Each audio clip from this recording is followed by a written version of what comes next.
Nice to meet you. You too. Well, basically, I'm here today because I'm working on a brand new project which will be released on Christmas Day. It's called Walking by Faith. And Walking by Faith is basically influenced by the scripture that says, for we walk by faith and not by sight. And so I'm down here today just having a discussion with you, seeing how I can get your perspective of how it's like to literally walk by faith and not with your full vision. Well, first of all, I'd like to say welcome to my side of your story. All right. Yeah, it's a challenge daily. I've got one of those conditions that people wouldn't recognize necessarily to be a form of blindness unless they were to literally see me walk into something. It's called retinitis pigmentosa. Okay. For me, it kicked in about 10 years ago, in my early 20s. But it was something that was always there in my life, but it never got in the way. I suppose it's like corrective lenses. You know, you see young people wearing glasses in school, but they can do all the ordinary things at night and still read the blackboard from the back of the classroom. And that was me. But now I've got older. I think it started to cause me to isolate myself a bit within, not so much on the outside. So I could be with friends and family, laughing and joking, but within, I know there's something different. That's some of the challenges. Okay, what do you think are like the main misconceptions of people who don't have their vision or are vision impaired? There's a few. I think it's strange for those who are born blind or with very poor sight because they're more institutionalized. Maybe they're brought up in specific homes. The cultural background, it's like a curse to have a child that's born blind. So maybe for those people, they've been more raised in their bedroom rather than when the family and friends come around in the living room with everybody else. So they become isolated within themselves. Those are visually I suppose another misconception would be sometimes people could appear to see better than what it is. It could be likened to a good-looking tree on the outside, but the inside is kind of rotten in a way. So sometimes the emotions, there's a misconception there. How a person's confidence is in the working world, in schools. I think that happens to all of us in terms of who suffer with some sort of visual impairment. Yeah, so could you let us know what your life was like before you lost your vision? It was brilliant. Had a normal childhood, just like everyone else. Went to ordinary schools, played a lot of sports, enjoyed doing art, loved computer games, friends, girlfriends. It was fun. I mean, there was no problem. When my sight changed, it was at a stage when I wanted to do manly things, if you know, settle down in a career, have a nice job. And my confidence would have been knocked. So just for you to imagine, before that I was quite a confident person, happy, no complaints really. Okay, and how was it like transitioning from that? Within myself, embarrassing. Yeah, embarrassing. The transition. Publicly, I'm not the same. You know, I could be at the bus stop at night, no one knows there's anything wrong with my sight, but I know. That's the problem. So it's more of an internal thing. Yeah, I remember when I was missing buses coming by, like, oops, there we go again. Wow. Little things, you know. On a Thursday, when you come out, that's when the bins have been put out, and I'm coming home and bumping into bins. That's new. I never had to experience that as a teenager, so very, very, very embarrassing. Okay. But I still got by. Okay, and I mean, what are the things that are out there to help you? In terms of help, I would say living in a country like this, the government are trying because, for example, if you jump on the train or the buses today, if you notice that it speaks to you and tells you what stop you're at. And that was actually campaigned by visually impaired people a long time ago, and it would have taken them a long time for it to kick in. Local authorities, they pay attention to those who are suffering. They provide some form of mobility training. I haven't had that myself personally. I think the reason for that with me is within my community, I wouldn't want to be seen holding a white stick. That's just the be all and end all. Okay. It's not the way I feel comfortable. Mm. But at the same time, perhaps I have a bit more vision than others who have to have a white stick or have to have a blind dog. Okay. But for me, I think emotionally within, I wouldn't want to be seen doing that. And also, what I was going to ask is, would you consider yourself a man of faith? Yes, Okay. I am. And would you say that your faith has helped you get by in this Yes, transition? it has, only because I know there's a bigger picture. Mm-hmm. My faith is based on hope, the things that's been promised, and I hold on to that. Okay. And would you say that, I mean, with your vision being affected, has it helped you to trust God more, or look at God in a different way, or has it affected you? Within myself, I've set goals. I wouldn't want to say it's because of my eyes that I have a distinctive faith towards God. It doesn't really make any excuse for me. What is it I'm not supposed to see in comparison to what I'm supposed to see? Okay. Because whatever it is, it's not coming in my eyes, it's coming in my ears. Yeah, yeah. You know.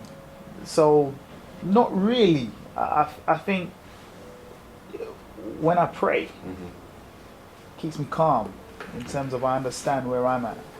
It helps.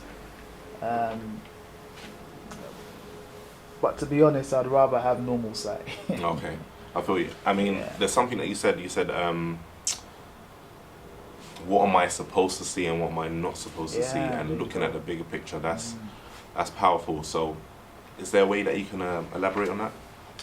Well, you mentioned God. From God's point of view, He promises us things in the new world, and at the same time, there's things we have to put up with in this world. And it doesn't make any distinction between anyone who's blind or anyone who has any normal sight. We have the same trials and the same tribulations. For example, just reading God's word, I'm capable of doing. We've got some CCTVs, as you can see, to your left and to the right that I could use. I've got one at home. In terms of reading publications, that's fine. In terms of meeting people who are God-fearing, I get to meet them. In terms of having a ministry and being out there, I'm out there. I'm enjoying that. I'm always going to hear negative and see negative because of the news, for example. They're not hiding what's going on in the world, although they are, but they're giving us bits and pieces. Yeah. That's enough to let me know that the little sight I have, Yeah. I can then say, yeah, I witnessed that, I saw that, that was negative, or that was good. Okay.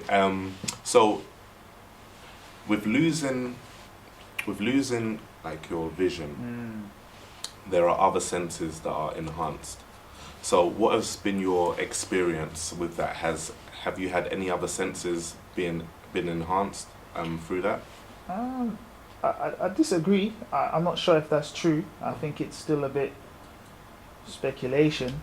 I think, listening is important anyway, with or without your eyes, and maybe without the eyes you tend to listen more. I don't necessarily think it's been enhanced.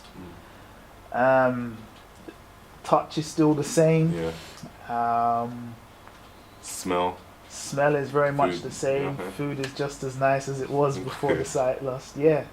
Yeah, that's it. Okay. So would you say that your social life has been affected, because you did mention that there's like a war going on internally, and so would you say that it has affected you socially? Yeah. I can just think of a particular friend who says to me, you need to get out more, Okay. even though, there's an eyesight problem, because those of us who are with you will look after you, So going to the clubs is not easy, because the lighting, the pace, it's always, the pace is usually the problem. In the real world, you move at a certain speed. When your eyes is changed, you slow down. Okay. People cutting across you, even in a marketplace, let alone inside of a club, or being at a busy bus stop at night. It all has its effect. So it's changed a lot. like you did mention that, you know, your friends will be there for you. Sure. However, it is hard for you to step out. I was going to say, do you find that you feel that you are a burden onto your peers? Of course, yeah. Yeah. Burden is the right word. Of course, yeah. Okay.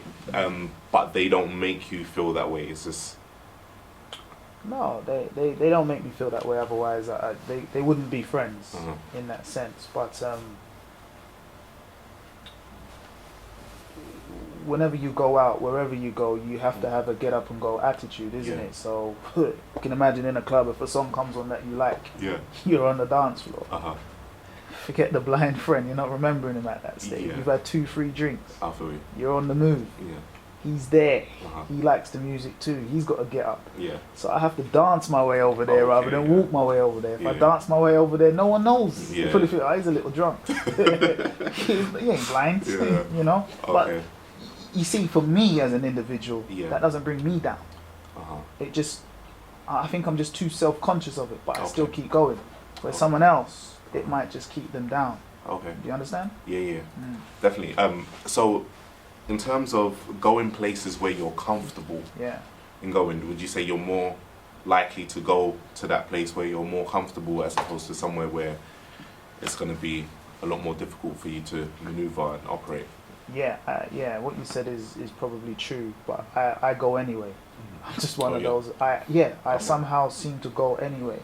Nighttime is the main fare, but now, you know, you asked me a question earlier. What's provided for people? Mm-hmm. There's something called a taxi card, where you pay a cheap rate, but your taxi can pick you up, or capital cars, they pick you up, you pay a cheap rate. Mm. So just like anyone else, rather than jump in Addison Lee, I jump in that. Mm. You know, my friends usually got their cars. They got me covered. Come out, went to Chinese restaurant on Friday night. Yeah. They got me covered, you know. Love women. Yeah. Crazy. Never stopped. You know, but it's a bit different with sisters because you've got to dignify them. You don't want to be seen as, you know, the man who's always got this woman on his arm. Not Yeah. everyone will understand, and it could come across like I'm taking advantage because of my sight. And I wouldn't want that to come across. So I'm always very careful, but I do what I can. The concept of this project is called Walking by Faith and Not by Sight. What does that mean to you? I like that. That reminds me of what the Apostle Paul said in Hebrews 11 about what faith actually is. It's the assured expectation of the things to come. Mm-hmm. So you literally know it's coming. You don't just believe, you know it's coming. Mm-hmm. And that's fine. I think from a physical point of view, the only thing you know what's coming is that you're going to bump into something if you can't see, Okay. which is not very nice. Mm. Yeah. But from a spiritual aspect, it's hard, isn't it? Because someone can have faith, but the works of faith is something totally different. Yeah. So really, why that concept? The Walking by Faith concept. Okay, well, it basically stems off me leaving my comfort zone. For example, I was with a record company. I've been with two record companies for the last 5 years. And so this is like the first time ever being an artist, an independent artist. So I'm basically stepping out in faith with nothing, doing a project with nothing. So it's just from scratch, starting again. So it's a new season for me. So the project Walking by Faith and Not by Sight, because in front of me, if I measure up what's ahead of me, then it can kind of discourage me. Oh, there's no point in moving forward, there's no point in doing this because it's going to be too hard, etc. But literally working off a promise that I believe has been given to me, saying that, okay, you are meant to be doing this, or this is the new season in your life. Like, I mean, the children of Israel left Egypt and they were in the wilderness for 40 years. They're supposed to be there for 40 days. They was in there for 40 years. And literally them being in the wilderness is them now leaving their comfort zone, which was Egypt, because they had, you know, food, everything was there, but in the wilderness they didn't really have much. God had to feed them from heaven. So they were out of their comfort zone. So it's how much can you trust in God for you to get into your new season, for you to reach the promised land. So that's where the project is stemming from, my circumstance. And so me bringing this project to this organization is basically trying to marry the two. So it's on a spiritual level and on a physical level, and seeing how the two can marry each other. Okay, so for people who can see out there and who can't see, who believe in God and who don't believe in God, and they get to see your documentary, what are they supposed to take from this exactly? Okay. When you're walking by faith, it can look really like stupid to the public. Like, is this guy crazy?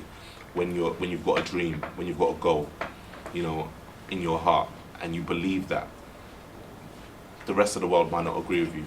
The rest of the world might be against you. But if you've got that dream and you believe and you go for it, then once you achieve it and once you overcome that hurdle, I would say, then it's kind of like, wow, that's when the miraculous comes out. That's when the glory is given. It's like, wow.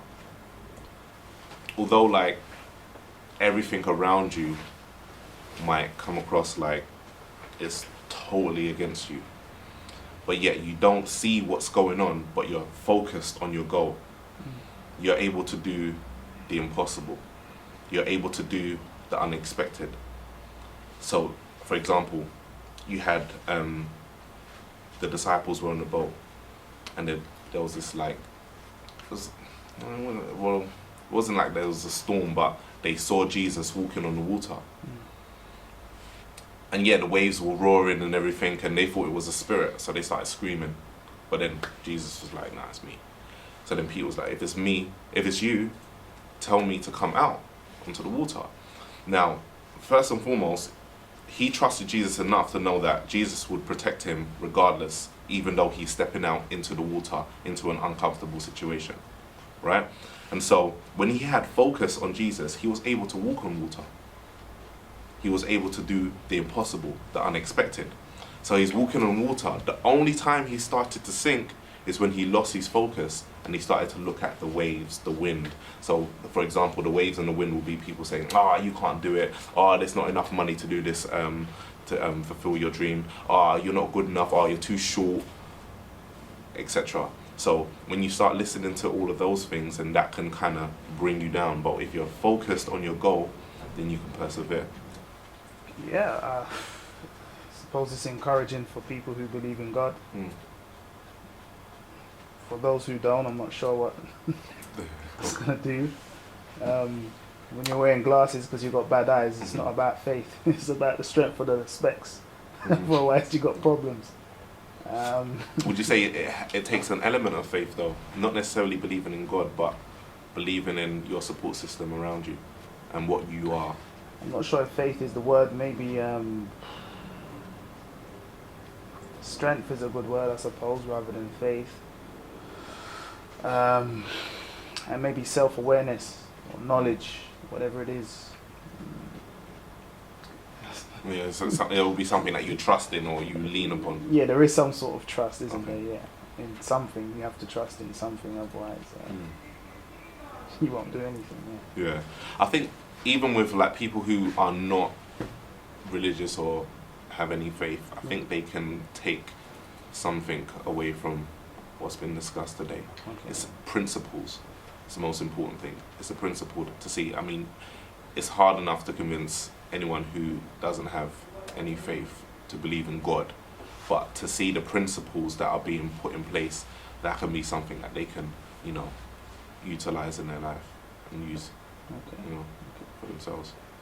So hopefully that's what they get from it, because I mean, if the end result is them believing in God, great. But if they can use the principles that we've discussed today, in their daily life, then that'd be great. All right, I just finished speaking with a young man who is visually impaired. It was a very interesting conversation. There was a lot of things that I learned and I took from it. One of the things that he mentioned was about the transport system, which I wasn't aware of, and certain things that have been put in place due to blind people petitioning over it. And that is obviously the bus talking to you and letting you know what stop you're at. Same thing with the trains. So I didn't know that was petitioned by them. Also, he mentioned about his social life and talking about stepping out, um, to parties and just general stuff that we do, you know, and sometimes not wanting to go out. And because he will be faced in a situation where he will be uncomfortable now, he is someone who is courageous. I can see that, and from the conversation, that's what I got. And I can see that, you know, he's one person that would just go out and do it anyway, but he will prefer to have his vision, you know, and operate on a level where he can be a lot more comfortable. And I think just drawing it back with this project and walking by faith and not by sight, the walking by faith is literally walking in your destiny, walking towards your dream, regardless of what is faced around you, regardless of what the obstacle is, you know, not walking by sight. That could be physical and, you know, spiritually also. Bang, whatever you see in front of you, even though it's against you, you still walk by faith because you're walking based on your dream, your goal, what has been promised to you. And I think that conversation was just, it was really interesting. It was an eye-opener just to see how, you know, just like we're in basically the same age group, you know, and all the things that I may necessarily take for granted, you know, seeing how it's affected him, but at the same time, he's able to overcome and still not let that get to him as much and still be as active as he can possibly be. So yeah, that was an interesting one.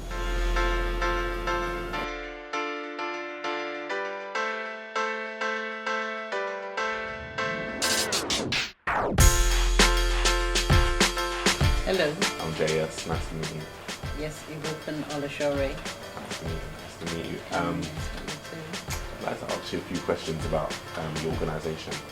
So could you please tell us about your charity and what it is exactly that you do? OBAC came into existence in 1988. We were founded through the RNIB.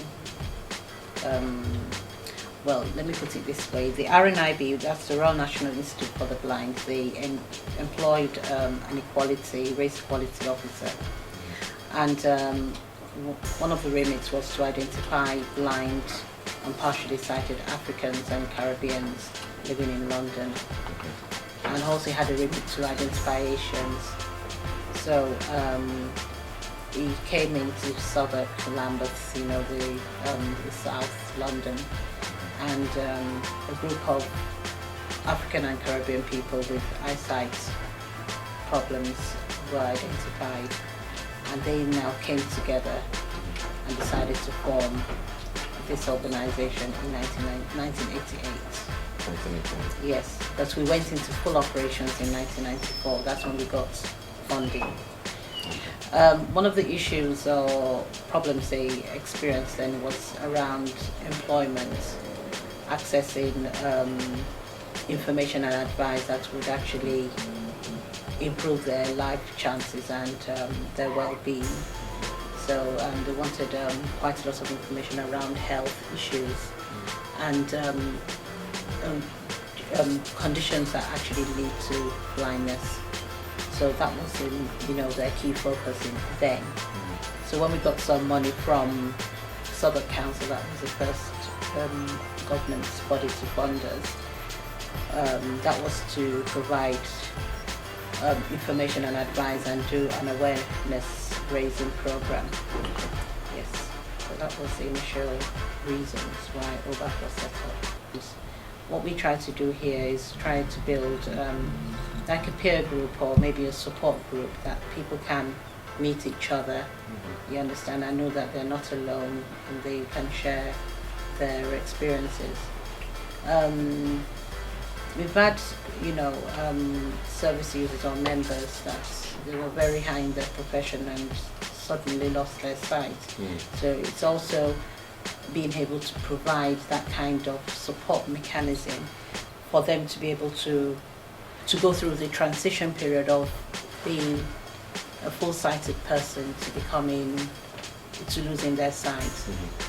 And also, maybe, for example, I'll give an example of someone who was a lawyer and lost his sight. So it was trying to talk through with that person what other career moves that person could have. So now he's a lecturer. He went on and did his PhD. He's now a lecturer. So we've got, examples like that. I think the general perception out there is that maybe a blind person, maybe they're not educated, you understand, maybe they weren't working before, but that's not the case. Quite a number of them were quite active in their professional life before losing their sight. So it's a whole package that one would need to offer them or provide, you understand, in terms of emotional support from them moving from that point of losing their sight and then moving into a much more independent role. It takes years. It's not just something that would happen overnight. Okay. Okay. Would you like any additional help from the government in terms of funding to get extra equipment or anything? We do fundraise from time to time. I think that forms part of most of my work. And we would like quite a lot of support from the government. I think being a black and ethnic minority organisation, and I would say that might be a little bit of a disadvantage on our own part, because the quality of work, the years we've been around, you understand, if we were a white organisation, I think we would have been rolling in millions, but the millions aren't coming in. With whatever support we get from maybe the big lottery, they've funded us for years. We get funding from local authorities and all that. We've been able to provide a holistic service to the client group.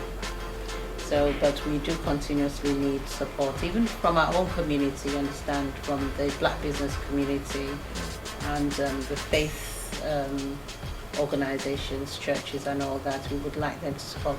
I think people don't understand or realize that health conditions at times do lead to some kind of sight loss, and it could happen to anyone. I go around, I talk a lot, and I tell them that, look, we could be able today and disabled tomorrow. It could happen to anybody. Okay. How has this organization helped those who are visually impaired? Well, we've helped quite a lot of them get into work. Yeah, we do training here.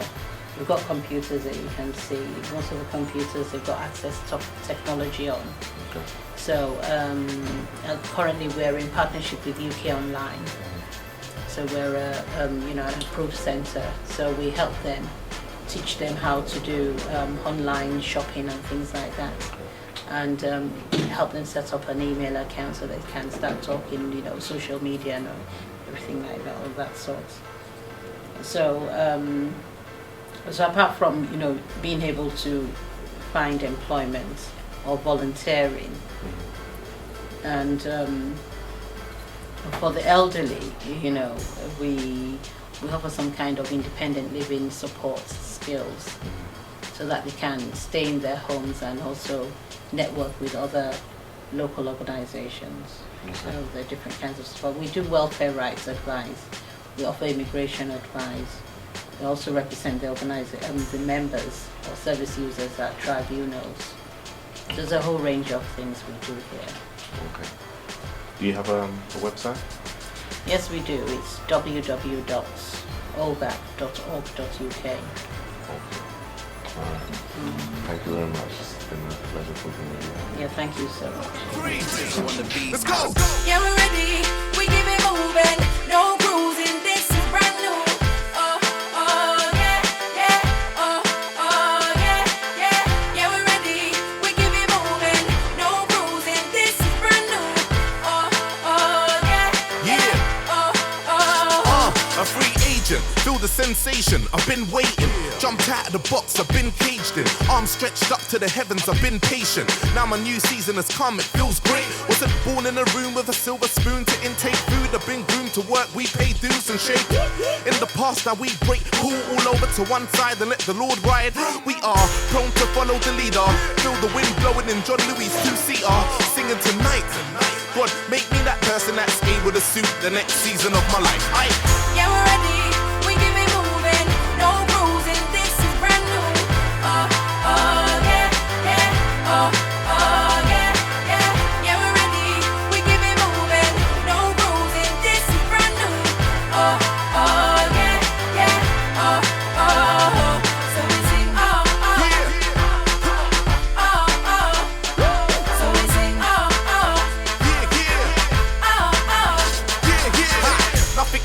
back. I'm focused on the beat, so don't give me a cardiac. Oh yes fam, this beat is a party track, celebrating our freedom. New season, new, a pledge of allegiance to the free who've been existing for eons. So I've got a good reason what I'm believing. The tables are turned, I'm strong, able to learn. Got my foot on the pedal, so I'm able to swerve, able to navigate, so no wrong turns. I switch gears in reverse while she's stuck on the curb, waiting, debating. Whilst I'm on the straight and narrow in my own lane, waving the banner of salvation. Yeah, we're ready. We keep it moving. No cruising. This is brand new. Oh, yeah, yeah. Oh, yeah, yeah. Yeah, we're ready. We keep it moving. No cruising. This is brand new. Oh, yeah, yeah. Oh. So we sing, Come on, So we sing, let's go. We keep it walking, walking. All the chains been lifted off me. No more standing around for people to be putting me down, no. So no more talking. I'm not giving a reason for time wasters. My mind's in a new season, new day. Fly like an eagle, showing love to all people. Scrap religion and colour, we're all equal. Time to renew our minds of all evil. Shine, we won't sit watching the world decline. You can do whatever, whenever you put your mind to it.